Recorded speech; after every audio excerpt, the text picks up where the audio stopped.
بسم الله الرحمن الرحيم الحمد لله رب العالمين وصلى الله على نبينا محمد وعلى آله وصحبه وسلم. We continue the discussion on the book of Ar-Riqaq, the softening of the hearts, and we have reached the chapter in Sahih Al-Bukhari entitled Babun, chapter قول الله تعالى, saying of Allah the Most High, يا أيها الناس إن وعد الله حق.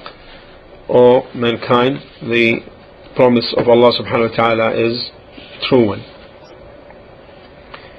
Okay, this is the title, and this is what's going to be discussed. And Imam Al-Bukhari rahimahullah put this title, Babun, chapter. This is before Hadith 441. This is the title of the chapter under which some narrations will fall. Babun, chapter قول الله تعالى يا أيها الناس إن وعد الله حق. O men, certainly the promise of Allah is true. فلا تغرنكم الحياة الدنيا. He cited the verse in Surah 35, verses 5 to 6.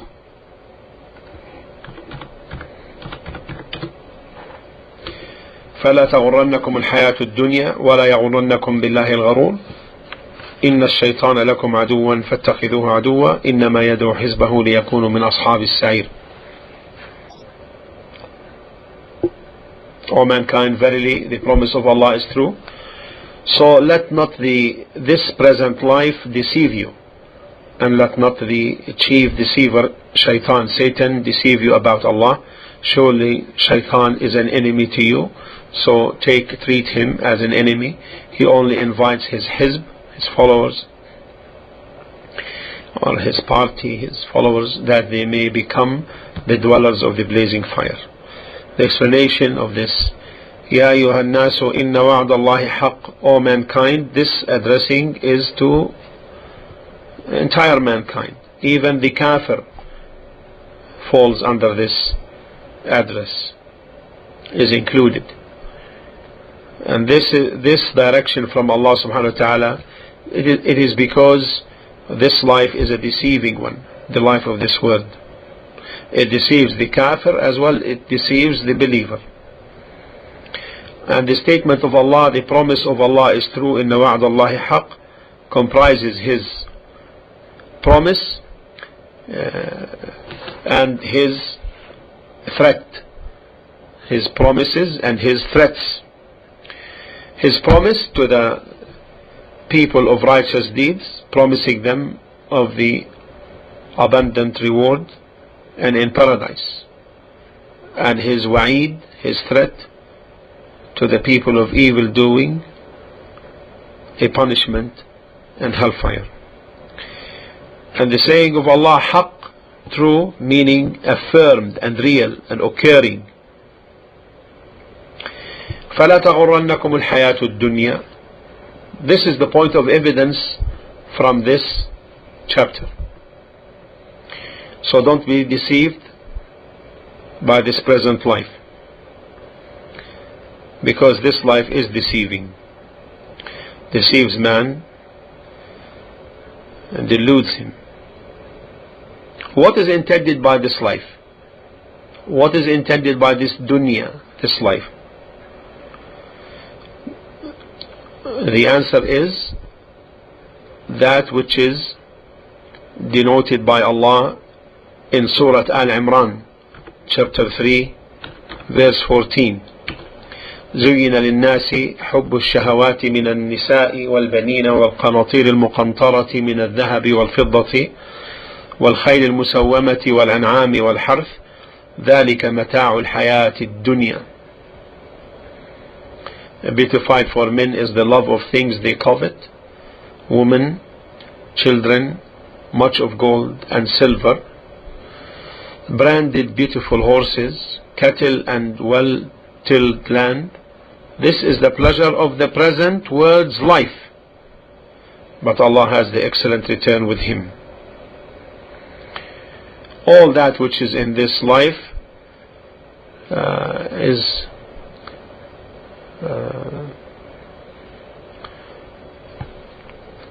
comprised in this statement of Allah subhanahu wa ta'ala in this verse.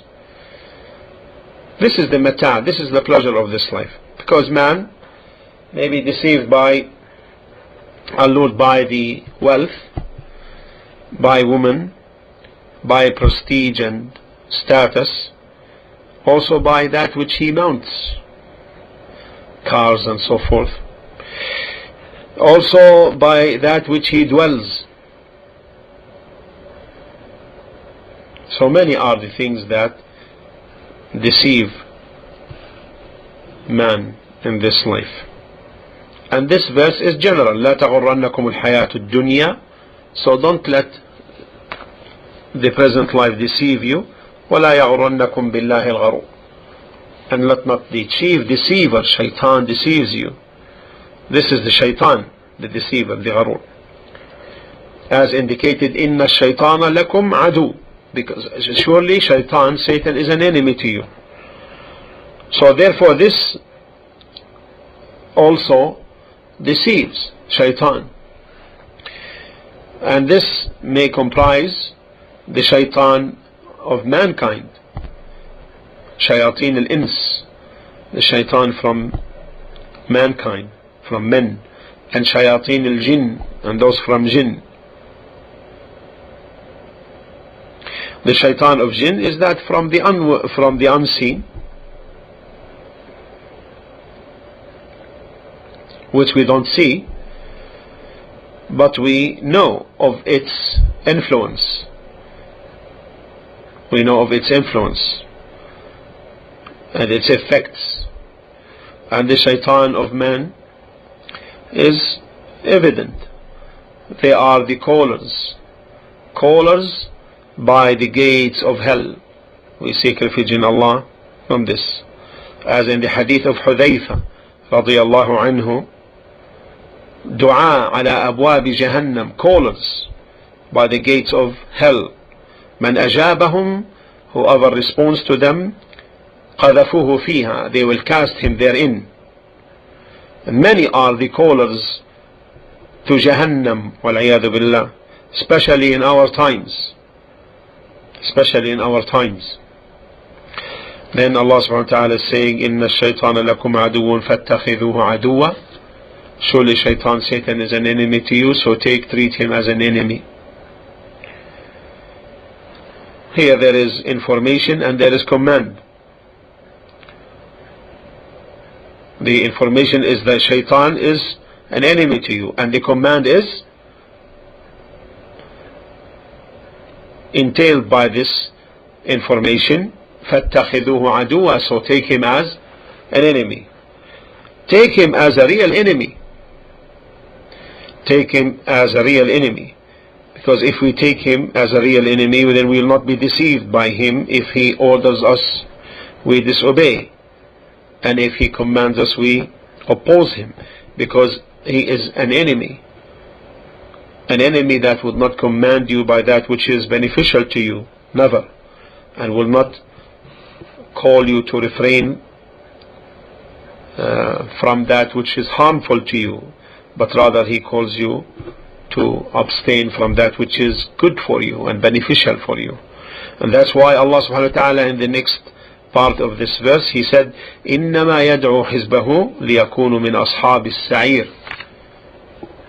He only invites his hizb to be from the, so that they will be from the, become from the dwellers of the blazing fire. يعني من أصحاب النار, specifically from the dwellers of hell. And from this we may know, and we can know the commands of shaitan. We can know the commands of shaitan. How? Anything that necessitates sin and punishment, then it is from the command of shaitan. We should write this down, and this is a very strong reminder to us. Anything which entails sin and punishment, then this is from the command of shaitan. So he calls his followers, his party, to be from the dwellers of the blazing fire. So therefore any call in you which you feel within you, inviting you to abandon an obligation, abandon an obligation, or to commit the haram, what is unlawful, then know that it is from shaitan. And therefore then you stay away from it, because Allah subhanahu wa ta'ala says, inna ash-shaytana lakum aduwwun fattakhidhuhu aduwwa, verily shaitan is an enemy to you, then take him as your enemy. And this foundation is not hidden. It's not hidden from anyone. So if someone tells you, well, I don't see shaitan, I don't see Satan, the response, the criteria is already explained by Allah and made clear by Allah, the most mighty, the most magnificent, in His book. And that is, whenever you feel from yourself an inclination to sin, then know that this is from the command of shaitan, so oppose it. Is that clear? Many people ask, how? This is the criteria. This is the foundation. Now then comes another question. Then what is the difference between the command of shaitan and the command of the self-inciting evil? How we can distinguish between the two? You understand? You understand the question? طيب. And the answer,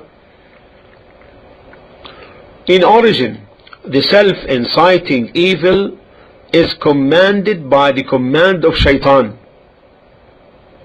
Why? Because it commands what shaitan commands. Is that clear? In origin, the self that commands or incites evil is commanded by shaitan's command. Why? Because it commands what shaitan commands. Clear? Yes. Evil. طيب, question.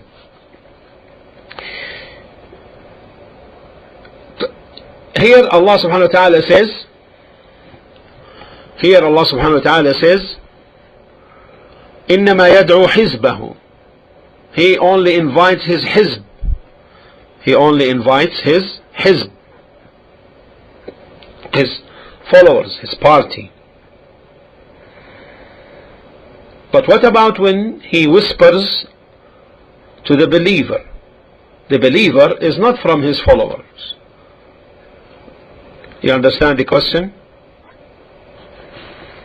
The answer, since he commands his followers to be from the dwellers of hell, this means every call necessitating punishment, then it is a call, an invitation from shaitan. Why? Because we know that he only invites for that. But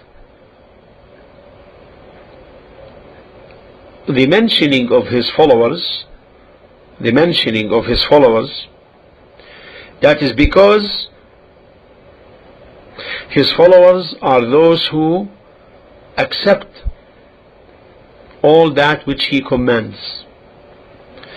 But other than his followers, those other than his followers, they may accept and they may not accept You understand?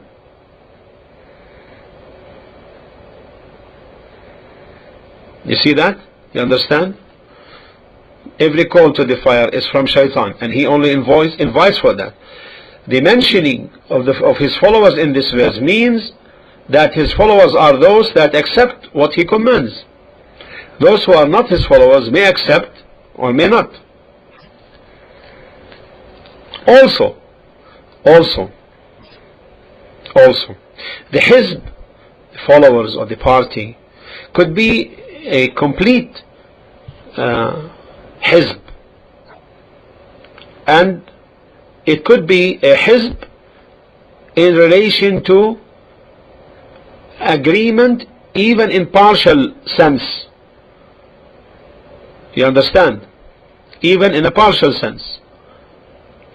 So for example, if you help someone concerning a particular matter, though you don't help him in the rest of his affairs, then you are a Hizb to him in this mas'ala. Then you are a Hizb, a party with him in this particular issue, or on this particular issue. You understand? The example. So, you may be a party with someone, not totally, but partially. You may give aid to a person in one of his affairs, though you may not in the rest of his affairs at all. Regarding this particular affair, you are a Hizb to him, you are a party to him. You understand?